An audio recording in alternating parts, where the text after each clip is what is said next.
Hello guys, welcome back to movie reviews for the start of Series 16. Oh yes, back again for this series again, after a bit of a while really, doing after Series 15, probably many months ago really. So yeah, let's begin with Series 16 for the new year. And today we'll talk about, quite obviously, some films that I did one recently actually, back in a few series ago actually, and thought mind us just revisit it again actually. So in this episode, we're talking about Alien from 1979. Directed by Ridley Scott, it's written by Dan O'Bannon, who I think actually was originally called Starbeast, it was at the time, and yeah, it's one of the best profound films of the late 1970s. I think after when Star Wars came out in '77, there was always a bit of a bandwagon to get, like this, like copycats or do something different. You got stuff like Moonraker coming out the same year. Obviously capitalizing on the success of Star Wars and obviously trying to get some momentum off that. Yeah, Battle Beyond the Stars as well, and in 1980, just after Alien came out, and yeah, it seems like a bit of a trope, really. That and well, really, sort of like all taking different directions, really. And obviously, Alien does fit a different direction, really. Basically, it's based on a siege story type thing with an alien creature running loose, and it's unstoppable, has acid for blood, and yeah, it's just one of the deadliest and lethal creatures in the universe, obviously. So we don't know its origins, but it's found on our planet, and there we go. This film's just iconic, really good visually. It is, with H.R. Giger's influence and designs on it is really good. Scott's direction is fantastic, really, and the cast are brilliant as well. You also got Sigourney Weaver as Ellen Ripley, of course, in this one. A bit more novelty. I think if you watch this, like maybe after, so maybe sort of like the other films, of course, she's a bit more level-headed, but a bit more not as what you expect from her in the later films, really. Just a bit more, I would say, flying for the seat of her pants, really. In no pun intended for a deleted scene, obviously, and yeah. I just think it's it's an interesting thing. It's like a comparison with Bruce Campbell with the Evil Dead series. With the first Evil Dead, it's quite different, really, and then you come to Evil Dead 2, Army of Darkness, and this series afterwards. It's like he's more rounded and obviously more cocky shithead that he is, really. So there were some similarities, but not in. It's more like with character growth, really. Because they could stand up and basically take on the menace, really, in their own right. They've toughened up, whereas in the first film they were sort of in this situation. How do you get out of it, really? So there we go. That's my sort of comparison, really. Tom Skerritt in this film as Dallas.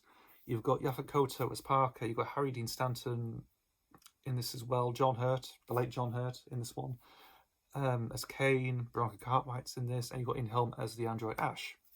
Really, although we don't know he's an android until throughout, or synthetic, as we know them as, really, in the franchise. Just a very good film, really, and the design works really good. The xenomorph itself is really a very powerful design. Also, it's a bit different as well because it has it's got like a clear skull, and you can see the actual bone skull in its head. Interestingly, whereas they don't do that anymore with the other ones. Yeah, in some of the sequels, they have like ridges, like sort of like embedded ridges in the head. Whatever, some of them don't have pipes, or one of them doesn't have pipes. That's Alien 3, and yeah, it's just take some interesting design liberties. Make them sleeker and everything else, that type of thing. Plus, we've got John's cat, just some ginger type of cat, really. It's just amazing, really good stuff. Very tense, atmospheric, just really good stuff. Definitely worth seeing. I can see why people enjoy it, really, and people regard this as the favourite one, although people prefer the second one, really.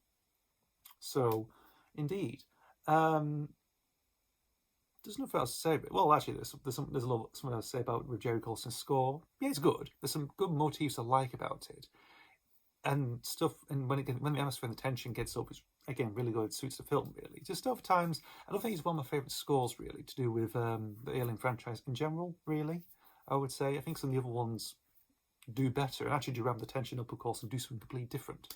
Really, it depends on each film they're doing, really. So, indeed, just everything else, really, of course, and obviously it shocked people when it came out in '79. Obviously, it's still great, really. I first knew about Alien actually just through the poster, really, because in my secondary school, we had posters, books of posters of like posters, like film posters of the 1970s, 80s. I think from the 60s, 70s, and 80s, really. That we got, that was in there, really, nothing for the 90s or anything, really. You know, obviously, just looking through them one time, if you have, like, you know, doing like a lunch break, you go to the library or something like that, and you look upon stuff like this and seeing a poster for Alien, very stark, just an egg with some with green glows and stuff, really. Interesting. They all do like a similar thing with for the teasers of Alien 3, really. Like, they sort of promo teasers, really, at the time, you know, with the opening egg and the flash of light and stuff. So it's all carried on, really. They don't really do that anymore, really. It's only restricted, sort of like from, you know, marketing for that film. I think for the early promo as well in 79 and then for 92. So there we go. Nothing else really about it. So it's only used sparingly, really, not as much. Interesting. So power to iconography with the egg, really. And yeah, just fantastic, really good stuff. You know, it's definitely, you know, if you haven't seen it, it's just worth checking out, really. If anyone hasn't seen the Alien films, you know, start with Alien first, you'll be fine. And those are my thoughts on Alien from 1979. And we swiftly move on to, you know, Aliens from 1986. So there's a bit of a gap for this one, actually. Yeah, so from 79 to 86, interestingly. Directed by James Cameron, who, interestingly, actually was part of the Roger Corman School of Art, really, if you know what I mean. Worked, you know, did a lot of background designs, set making, and everything else. You know, did some stuff for Galaxy of Terror. His first directing film was actually Piranha 2: The Spawning, believe it or not. Then he worked on The Terminator, sort of a little small indie B movie they did, and it came successfully well. Obviously, he did that. And his next project after that was obviously the sequel to Alien, commonly known as Aliens. So this is, for guys, one of everyone's favorite Alien film. And I can see why, actually, because having rewatched it recently, again, after many years, I think I've only seen it once, many years ago, thought it was good, never bothered with the series for many years, for a long time, and actually come back, you know, to these, actually, I find, like, you know, actually, that's really good stuff, down to the supporting cast, direction, the look of it, with the amount of blue light that James Cameron does his films, obviously, and practical effects and the score by James Horner, the late James Horner, obviously. It really amps up everything, you know, and it provokes Vietnam War imagery, of course, with the Colonial Marines, and yeah, it's just one of those really just, you know, good sequels. You know, I think it tops the bet. You know, people say it tops the first one. Obviously, I think them two go hand in hand very nicely, of course. So you got stuff like, you know, they pick up Ellen Ripley 57 years after the events of the first film, obviously, with Jones the cat. Last time we see Jones, actually, he doesn't get killed. But he just stays somewhere with Weyland Yutani. Who knows what happened to that cat? And obviously, there's some revelation, of course, that Ripley has a daughter called Amanda, which is picked up on in the Alien Isolation video game that came out quite a few years ago, actually, nearly 10 years ago. Interestingly, which is one of the best sort of Alien brand games of all time, really. Interestingly. So there's that. You've got this other sort of partnership kind of thing with Dwayne Hicks, played by Michael Biehn. You've also got Newt as well, played by what's her name? His first name's Rebecca. I forgot her last name, actually. Obviously, the survivor of, was it Hadley's world or something, or Hadley's colony or whatever, on the planet which the Nostromo landed on, really. And yeah, it just builds up on that sort of builds up on there, shows that, you know, a logo could survive for days without being hunted and or become a host. So and that's one thing. And yeah, it's just really amazing. After watching it recently, I'm still surprised that it still stands up nicely. You know, it still stands up great. People regard it as one of the best films of all time in the 80s. It's one of the best films from 1986. And yeah, it's one of those, really. You got the brilliant designs, of course. Stan Winston comes on board and does, you know, some interesting designs. The Alien Queen looks fantastic. That's an actual puppet, you know, so there's no trigger effects. That's an actual like a marionette puppet, of course. It's all in-house and everything else. Very brilliant stuff. And how they film it along to make it like that, so good, really good. You know, it's very practical, very of its time, really. The cast are good as well. Like I mentioned, Michael Bean's in it. Lance Hankerson is Bishop, who's quite a bit of a favourite as well amongst the lot, really. So the more, I would say, like Android. I mean, we're on a wide, it's sort of a similar thing, really, in similar vein, other than in home, and good stuff. Bill Paxton, the late Bill Paxton, again as Hudson, really, again, very funny. He always brings out some good laughs. He does, indeed. You know, game over, man, game over, and that sort of thing. You know, again, he elevates the performance. You know, actually, it's a shame that he got killed. Really, you got Paul Weiser as Carter Burke, slimy businessman for One Utani, of course. Paul Weiser has been quite a few films. You know, that sort of recognisable films, obviously. Just love his discography, feeling like I've seen it before and everything else. You know, so he's a bit of a well-known face, obviously. Who else? You have got, actually, I think there's a little funny fact. There's one funny fact I found recently, actually, was the actor William Hope. He plays Gorman.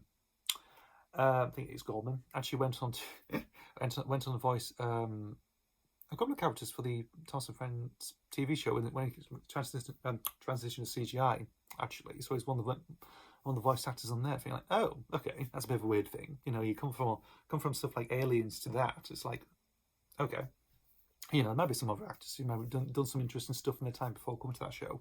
Who knows? But I thought it would be a funny little bit of trivia for you, really. So I thought, oh, okay. I think it's only for the US dub. I think actually, yeah, for the US dub it is of the show.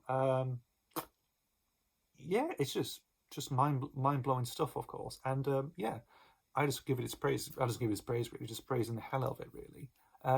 You know, unlike I think I did Alien 3. You know, there is some good stuff in it, of course. You know, I just got the aesthetic, the actors of it, of course, something different, really. You know, obviously, I think, you know, the obvious different one is when you have the Archeon, or the Archeon, or what do you call it, the Archeon, the Vincent Ward, what was meant to be the Vincent Ward version for that film to follow Aliens. Really, that would have been very different indeed. It would have been interesting, but really different. Again, like Name of the Rose, Navigator, Medieval Odyssey in space. In the middle of space where an alien went around, killing all the monks. That would have been interesting. Still, you know, you could probably do something like that, really. You can do something like that, but maybe like a different context stuff, like if Ward resurrects that idea, really. You never know. Don't know. But going back to Aliens, really good stuff. People always rated about this film. One of my mates I know from many years ago seen it and thought it was really good stuff. I've seen it advertised, you know, on DVDs. You get like, when I was in Morrison's, actually, I think it was packaged with The Fly and Resident Evil in one, actually. I think it was like a 3-pack thing. Of course, there was Predator and this one as well in like a 2-pack. There's been various box sets, of course, and yeah, interesting. Obviously, you got the theatrical version. There's a director's cut as well that came out in the early 90s as well, when the home video boom started. So there we go. I think it's, again, brilliant. Just a really good film. It's one of the good sequels, really. And it's a good film that James Cameron's done. You know, he's done, again, good films. He's done some questionable films as well. Well, questionable films, well, not really. They've always been good ones. This just takes some time to actually get out, really. Depends on his progress and workload and everything else. What he's trying to achieve with new technology and everything else. Look at Avatar. You know, we've got The Way of Water, and we've got 2 more sequels coming out soon. Obviously, because we're filmed back to back. Really, 3 films back to back. Jesus Christ! That's why he's lost weight then. A bit like Peter Jackson, really, in a way. You know, doing his time when doing Lord of the Rings, King Kong, what everything else. You know, filming those back to back. Of course, all the Wachowskis. Who knows? So yeah, that's all I can say about Aliens from 1986. Good. In terms of films from the mid-80s, it's one of the good ones. It is. You know, for 86 alone, it is fantastic. Really good. Like with Alien from 79, brilliant. Same with this one, brilliant. There we go, guys. I've talked about Alien from 1979 and its sequel, Aliens from 1986. Thank you guys for watching. See you for the next video.